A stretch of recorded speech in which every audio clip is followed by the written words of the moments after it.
Here we go. So, hey guys, welcome to the Dragon's Voice podcast, and I am absolutely ecstatic and honored to have this particular individual right here with the show. And I don't like to go into a big introduction or anything like that, but for Wales, if you've heard of John Charles, then you know that this is the man who is the leading figure of Welsh football. But with me right now on the Dragon's Voice podcast is none other than his grandson, Jake Charles. Jake, how's it going, buddy?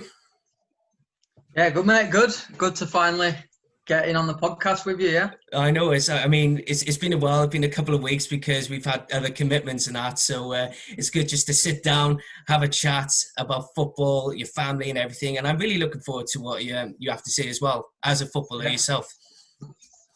Yeah, definitely. I mean, obviously, there's an obvious link with Wales and myself with my granddad. Obviously, he's a massive part of Welsh football and the history of Welsh football. So yeah. Yeah, I know. Bit overwhelming because for me as well. When I told my mates that I was going to have you on the show, they were literally going, "You better ask him about John Charles." I was thinking, "Oh well, of course I am." It's just it goes without saying, you know. So, but before we get onto it, then let's talk about you because this podcast has got you on there, and we want to talk about you as a footballer. So, why did you want to be a footballer in the first place? To be honest, you know, obviously growing up, I always had a football at my feet. Always playing football with my mates growing up, and then obviously at the age of 9, I got signed up for Huddersfield Town. Ended up playing for Huddersfield until I was 20. Made my debut for them in the Championship, and yeah, I really enjoyed my time there. Met some really good people, some brilliant coaches there who helped me develop as a player, but as a person more importantly. And yeah, I mean, obviously during my time at Huddersfield as well, I was involved in the Wales setup from the under 16s and the 17s, 19s, and then into the 21s eventually. And you know, to play with some of the lads that I've played with and to do the games all around Europe that we've been involved in it's been a great experience, to be honest. And yeah, it's something that I've been very lucky to be involved in, I suppose. With that in mind, how did your family? Well, I wouldn't be surprised if they were happy with it, but with your family, were they happy that you were going to go follow the paths of many other individuals in your family to go into football? Yeah, definitely. I mean, obviously, even at a young age, you're aware who my granddad was. Obviously, I wouldn't be eligible to play for Wales if he wasn't Welsh himself. Obviously, with myself being a quarter Welsh. But yeah, just kind of growing up, I was aware that, you know, kind of when I got to under 15s and the 16s, there was people watching me from the Welsh setup. I think Brian Flynn came down to watch me a few times, and he was kind of doing a bit of scouting and stuff like that. So I was aware that it kind of felt more of a natural progression to go to Wales. Not that England was an option, but so obviously there's some unbelievable players in the youth set up England, but it just felt right for me to just get involved with that. Yeah.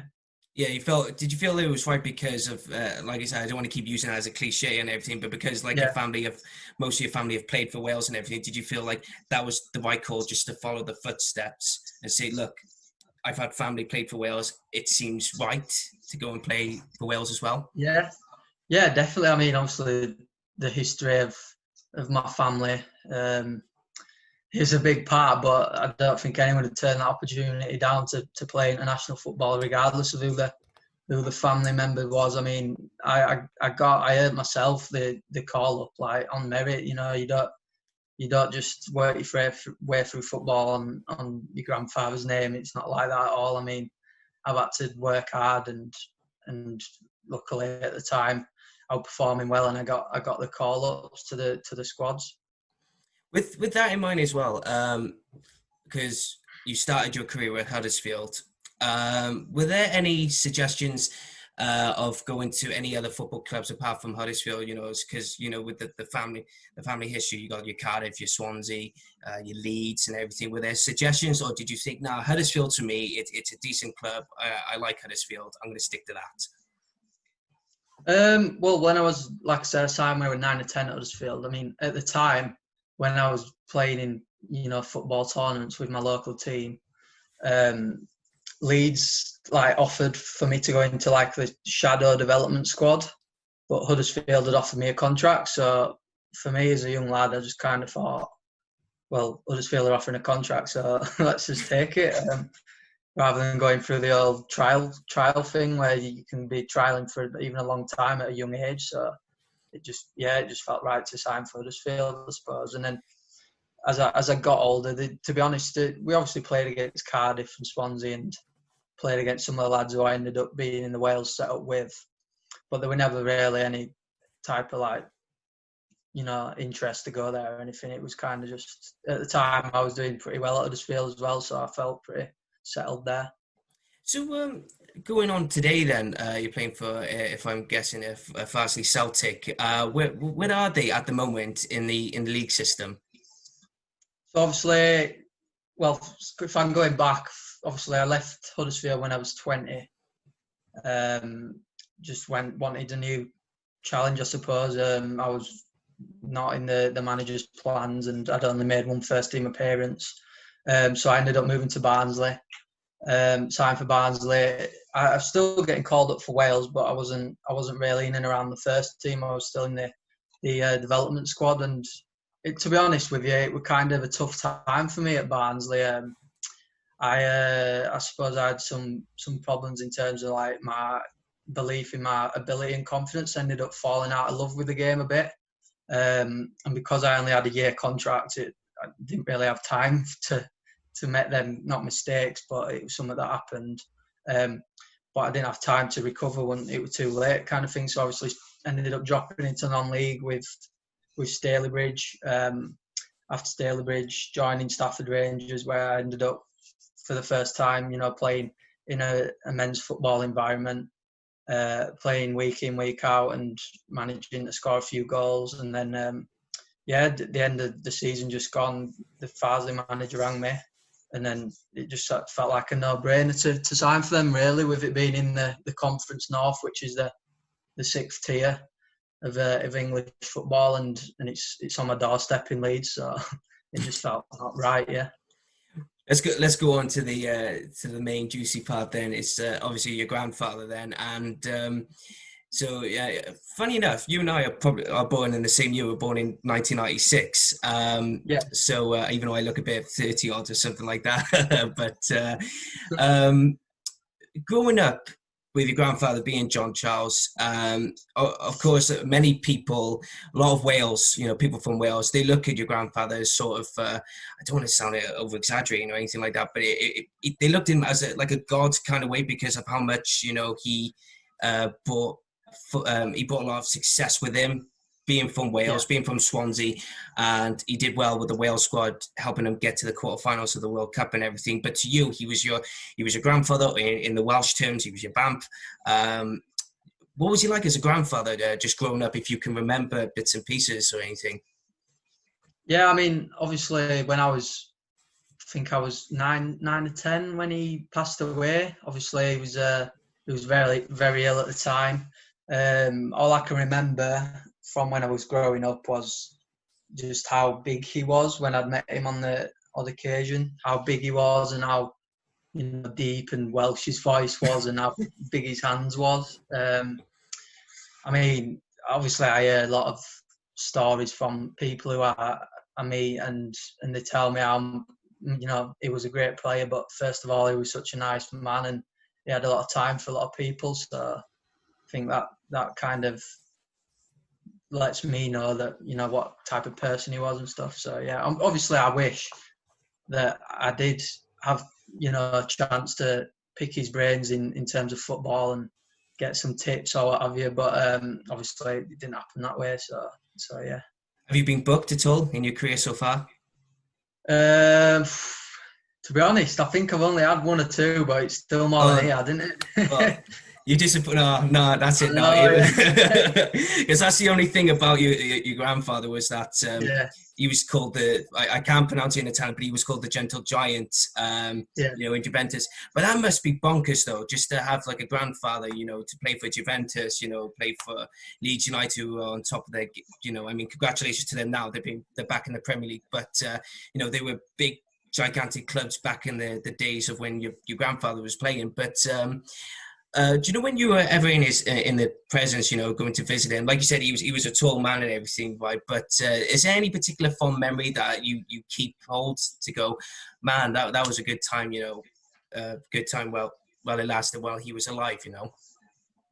Yeah, I mean, like I said, like I was pretty young when he'd passed away, so we didn't have that many memories, and the family was kind of dispersed. Some of us living in Wales, and a lot, well, the majority of my dad's side of the family in Leeds. So memory side of it, I don't have much for myself, but I've heard stories from my grandma and my dad. I've seen plenty of photos and videos from the time in living in Italy, in Turin, and my grandma always tells me about this holiday like apartment flat they had when the season finished. They went onto the Riviera near France, and they spent the summers there on the beach with my grandma, my granddad, and the three sons that they had at the time, with my dad being one of them. So yeah, I mean they didn't have a bad life out there, I don't think, put it that way. Yeah. Man, I'd love to be in his footsteps, in his position, just to be well popular and not bad of a singer as well. I heard he was Oh not. yeah. Have you got a singing voice at all? Or? Myself, I'm not Yeah. sure myself, but yeah, I've seen a few videos, to be fair, been singing away in some restaurants or what have you. So yeah, if you like that.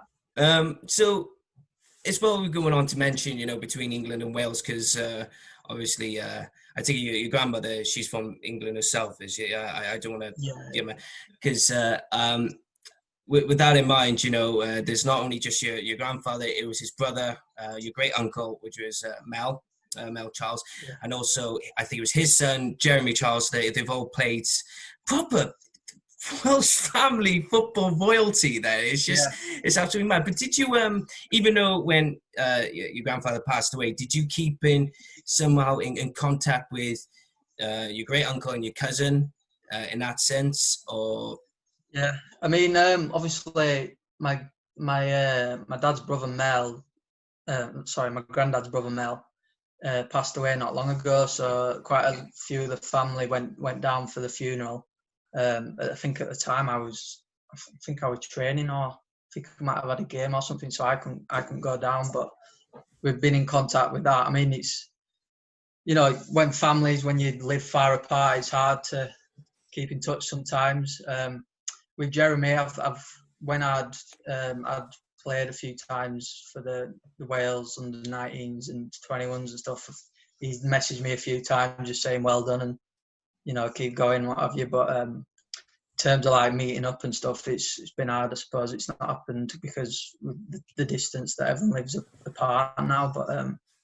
But yeah, I mean, obviously I've played myself up until the under 21s, and although I'm in non-league football now, I still believe that I can get back into the professional game, and one day, it's a dream of mine to be able to make my full debut for Wales without a doubt. well, So yeah, yeah, and here's the thing as well. It's never seen ever. And the thing is as well as about non-league football is that if you look at let's look at the Welsh Premier League, for example. You've had Christian Deutsch, who played for Croeso Ceylog and Barry Town. My team as well. But then he went on to play for other non-league clubs. Then he went to Forest Green Rovers, and now he's at Hibernian. But now he's being looked at as appearing for Wales, for Ryan Giggs as well. So it's a never say never, yeah, always exactly. remain optimistic, Yeah, yeah. Well, football's a strange old game. It's full of different opinions, and all it takes is one opinion of someone, and you can fall down a few leagues. Whereas, an opinion of you where someone sees something in you, and you can get rocketed up a couple of leagues. So yeah, ultimately, it's down to myself to as a striker, score the goals and perform well. But I still believe, I'm still 24, I'm still young, so I'm still hoping that I can achieve something in the game. What about I'm surprised that your dad never got into football. Was there a reason why he didn't go into football, or is it he had other ambitions? Is there a reason why? I think it tells me that he had a few trials, but I'm not sure. I'm not sure he was very good, really. I think he was more of a rugby lad, to be honest. He enjoyed his rugby and he got into that. Yeah. I think my dad's brothers. They were all pretty sporty growing up, but I think they didn't really fancy following in the big footsteps they had to follow. I don't think. I could just see, yeah, and especially a lot of the pictures to show that your grandfather was a big man. Does your dad follow your grandfather in that sense? Is he a big man? Because to play rugby, I mean, it doesn't matter if you're small or big or anything like that. If you can throw the ball, get right in it, it's not a problem. But in retrospect, then for being in a Welsh football family and everything, I bet you get a lot of people. I think you said earlier in the podcast anyway, but you must get a lot of people coming up and, like you said, telling stories. Saying why your grandfather, your great uncle, your cousin, and all these stories. I mean, it's absolutely must be bit of a I don't know, overwhelming experience just to hear these stories. I mean, and yeah. but for you though, does it get to the point where it is sometimes, I want to break out on my own, or is it just a bit nice to go, yeah, I got that in me, Yeah, I mean, obviously, I suppose it's a polite reminder. It's not something I think about every day because I'm trying to concentrate on my own football, and like I said before, whatever I do in football, it's earned on my own merit, not on my granddad's name. But yeah, like going around some clubs and playing games, you get not particularly young fans, but obviously the older generation who could remember seeing my granddad play. They come up after a game and they give me photos to sign or whatever. And to be fair, I've been given quite a few old magazines from some games and match programs, which has been nice to look back at and show the family. So yeah, it's nice to have them talks with people when they recall memories of watching him play. When I was reading a book, it was all about Welsh football players and everything, and then of course John Charles was on there. But there was it was a quotation he made, and he said only grandfathers will remember him in some respects. And I looked at that, I'm thinking, if he was alive right now, I mean, no offense, I was like, I just grip and go, John, you don't realize how much of an influence to be a Welsh great, as they say. I mean, there was documentaries about him, there was books. I mean now, have you heard of Spirit of 58? They was like a I mean, they got T-shirts of your grandfather now. I mean, man, it's not just grandfathers that can remember him, But of course, I know you. Are you still in the Wales U21 squad now, or is it just a bit of a slope now in your career? So what's your position now when you're going to try and get back into the Wales squad? So what's happening with you in that category? I mean, obviously my last call up for Wales was while I was at Barnsley. That was in the 21s. Lads don't really, not what I've known, lads don't get called up to the Wales squad from non-league football. So I'm too old for the 21s anyway now, obviously I'm being 24. But yeah, I mean, suppose for me, if I ever wanted to play for Wales again, then it's something that I'm going to have to earn and work my way back up the leagues. And it's going to take a lot of hard work, but it's something I believe that I can do, and just got to keep grinding away, I suppose. Have you got any good memories or any particular memory that stands out for you when you were playing for Wales? It doesn't matter in the Wales U21s or 19s. Was there one that stood out for you? To be honest, there's so many. Like we must have had over 20 camps altogether, like, travelling all the Europe, like I said, playing in the Victory Shield. I suppose that was quite a good time because, it was on Sky and I was still in school at the time, and you kind of, all your friends got to watch you play, and you felt like it was quite a big thing at the time. But as I progressed through the age groups, and they were more on the line in terms of like the Euro qualifiers we played in and stuff, and yeah, I mean, the manager we had through the 17s, 19s, 21s, Geraint Williams, was really good to me.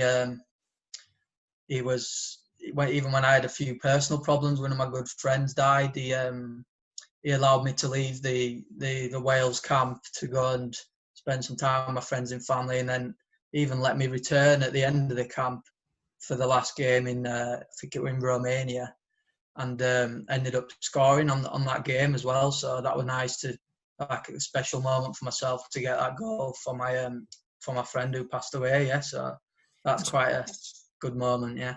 Did you go to France in 2016? No, I didn't. At the time, I think I were on holiday. I think we tried to get tickets, but we couldn't end up getting any. But it's unbelievable, and obviously they did great, didn't they? Obviously, I think were England who beat them in the end. It was it was in the group stage where England beat them 2-1, but Wales finished the top of the group stage, and then good old Iceland. Ah, there we are. Yeah. Well, I'm going to put you on the spot here now. Wales or England? Do you know? It was watching that England-Wales game in the 2016 Euros. It was so strange because obviously I was representing Wales in the 21s at the time, so I wanted them to do well. And Bale's a massive idol of mine. The stuff he's done for Wales is not short of what my granddad's done as well. But apart from winning, getting to a major tournament, but they did that in the end, didn't they? But I was kind of sat there. England, all my mates are England fans because they're English, and I'm English, but I'm a quarter Welsh and I play for Wales, so it was a bit half and half, really. Yeah. Do you know what? Is your how did you qualify to play for Wales then? Was of course John, your grandfather is Welsh, but is your dad Welsh or is he English? No, my dad's English. Both my dad's brothers. Well, there's four brothers. Two of them are English from Leeds, and then the other two are born in Wales and in Cardiff, I think. So yeah, I'm a quarter Welsh. That's how you're eligible to play, because you can have a grandfather, or I think there's a couple of lads in the setup at the minute who are English with Welsh grandfathers and parents. So yeah. You're an honourable Welshman. It's okay. Yeah. but that's the thing. Because that's not blood. Yeah. Well, that's the thing though, because there's that lot of the topic that they're talking about. When because Ashley Williams, he's born in England, but he's played for Wales. I mean, he's nearly he's made over 70 caps or something like that. But there's a lot of players that are born in England but play for Wales, and the criticism comes along that there's not enough Welsh players, but in hindsight, you got a lot of players like yourself and everything who are willing to play, for the family as well, because of course you got some, I should say, because I was watching the John Robinson podcast on Under the Cosh, and he only played because apparently his grandmother was born in my steg, and I was just coincidence, but but it's always having that honor and respect for families, or in other words, that you can get a call up for England and it's right, we'll go play for Wales then, but we still get to the Euros and further than England, But no, I mean, you're always brilliant to put the shirt on. I know the national anthem off by heart, so it's something I took pride in. And we all, in the early age groups, we had to sing the anthem up in front of everyone. So we got to learn it pretty quickly. I mean, obviously a lot of it with Chris Coleman, when he took over, it was kind of based on pride and passion, and a lot of it of wanting to play for your country and achieving something. So I think that will kind of pass through all the age groups. When we're going to mention Gary Speed for a minute because he was. It's all been said that if it wasn't for him, then Wales would not have gone far. But when you were playing for Wales, did he ever come to any of the games that you played for, or before he passed, or did you ever meet him at all?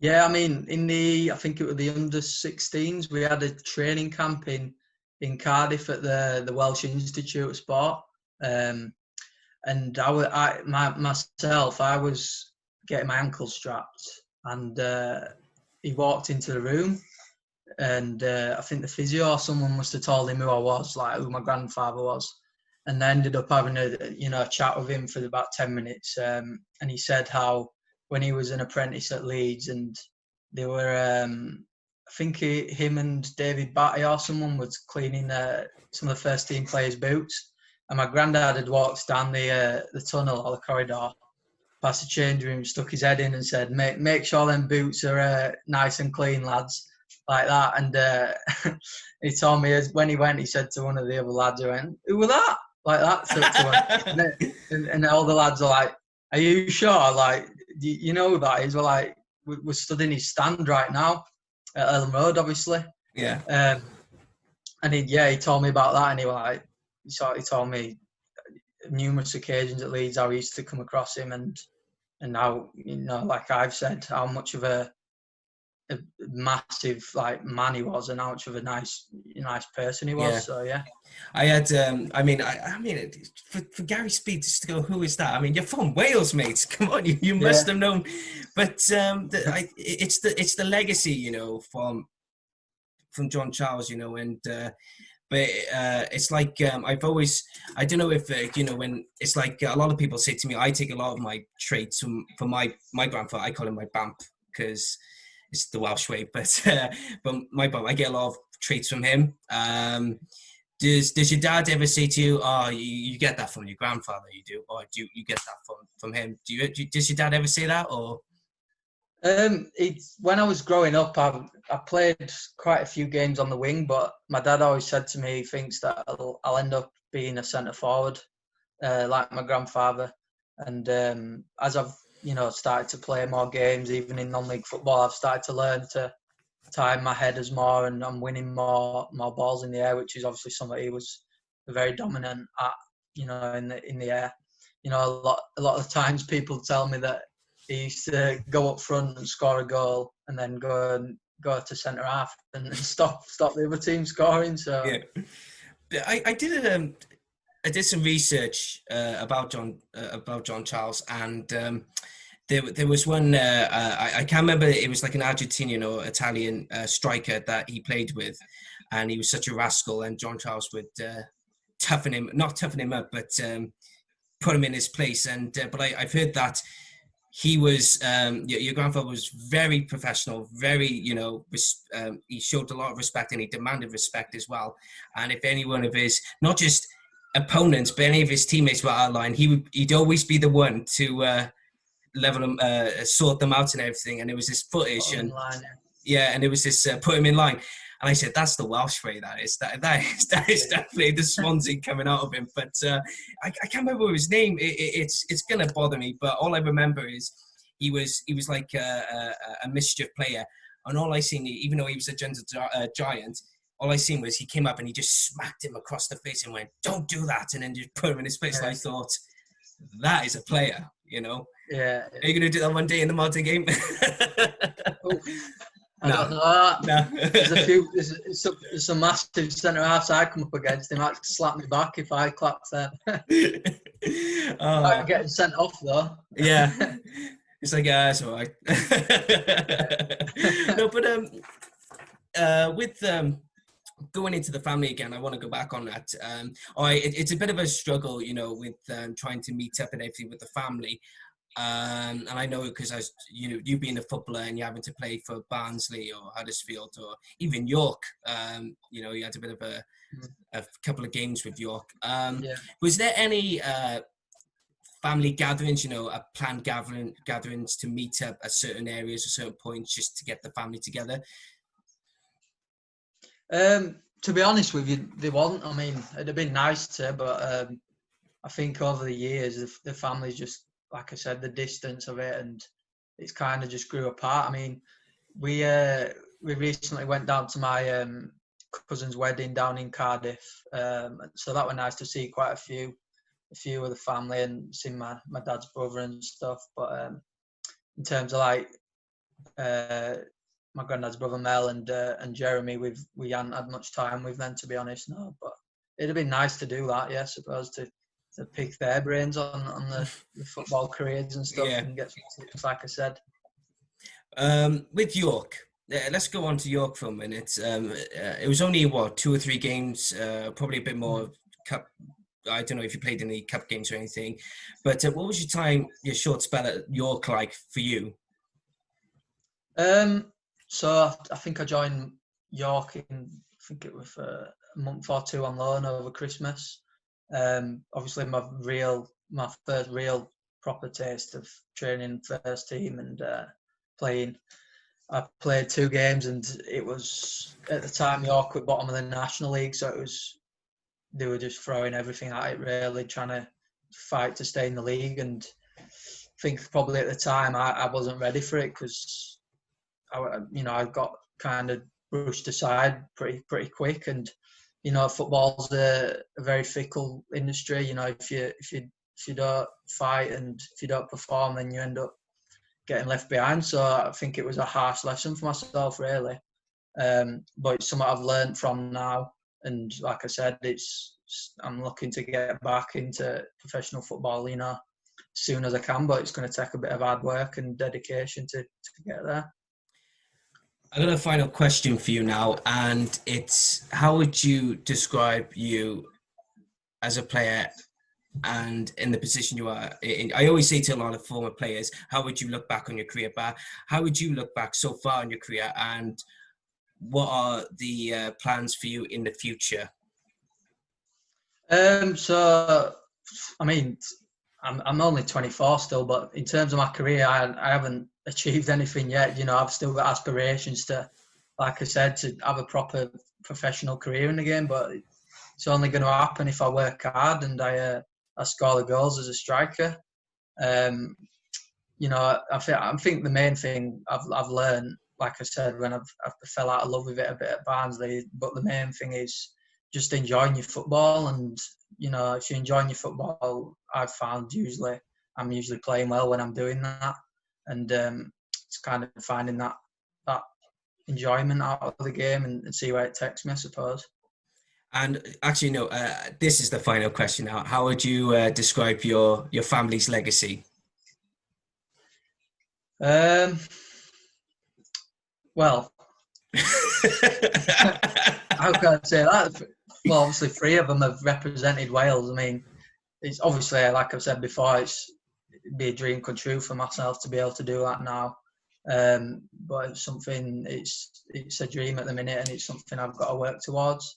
Obviously, my granddad is a massive figure and legend of Welsh football, and a lot of people are saying that Gareth Bale's probably overtook him now with the performing at the major tournaments and stuff. But I think you could say that he's the like you said before, but you said the godfather or the grandfather of Welsh football. So. Yeah, the god is the god of Welsh football. Yeah. But I just remember then, because Aaron Ramsey, he's won the Serie A title. I can't pronounce it. That's why I say the Serie A title. But I mean, after so long, another Welshman has just come along and he's picked up the same league trophy as your grandfather. I mean, it must be amazing for Aaron Ramsey to come to Juventus on a free and to do exactly the same like your grandfather done and has won the trophy with Juventus. Yeah. I mean, I remember when he signed. Actually, I can remember him going around the museum there, and there was my granddad's boots and stuff. I remember watching it, but I'm sure it was pretty good for him to get following my granddad's footsteps and going out to Turin and playing for Juventus. I mean, I'm sure all the Welsh players now are just wanting success with Wales and at a major tournament, so hopefully they can do that one day. Well, put it this way, Gareth Bale will never surpass John Charles. As much as I rate him, I don't think he ever will. That's me personally, and that's not me being biased because you're his grandson. But I've always said it's like a lot of people try to compare Gareth Bale with Ryan Giggs or Gareth Bale with John Charles, and I said, look, the thing about John Charles is you got to look at his records, not just the titles, but his bookings. He was never booked. He always had a good attitude to football. He lived and breathed Wales, and he's played in Wales for Cardiff and Merthyr. And I know Gareth Bale, he lives and breathes Merthyr, but for someone, to be so dedicated to his craft and to Wales as well, I mean, no one's going to ever surpass John Charles. And I do wish one day that you will follow the footsteps of the 3 members of your family to get to Wales. And I'll do the campaign for you if I like. So Yeah, get some letters sent to Ryan Giggs. Yeah. Oi. See this kid? Just do it. Even if it's for 10 minutes, just get him on there. But anyway, you never know though. Sorry, no, it's right. You never know. Never know. Exactly. I mean, all you have to do is, for myself being a non-league player, all you have to do is look at Jamie Vardy and what he's done, and he's gone on to, he's been the top goal scorer in the Premier League this year, but he's gone on to represent Wales and Wales. He's gone on to represent England. I wish. But yeah, I mean, like you say, anything is possible. It's just about hard work and doing what you got to do. Yeah. Well, Jake, thank you so much for coming on the Dragon's Voice podcast. Absolute honour to have you here and to talk about yourself and to talk about your family, especially John Charles. I think a lot of people will get the understanding now of what it's like to be a family, the grandson of John Charles. So thank you so much for coming on. Yeah, no worries, mate. Thanks a lot. Cheers. No worries. Right, guys, we're going to have to leave it to you there. And thank you so much for tuning into the Dragon's Voice podcast. And again, thank you, Jake, for coming on the show. And we've got more episodes to come. Don't you worry. I'll be working my socks off just to get the Welsh football out there. And it doesn't matter if it's if you're from England, but if you contributed to Wales or Welsh football, or if you have a family member like Jake who's played in Welsh football, it's all going to be on there, guys. Don't you worry. So, guys, thank you so much for the support and tuning into the Dragon's Voice podcast. And I'll see you all very soon. Take care.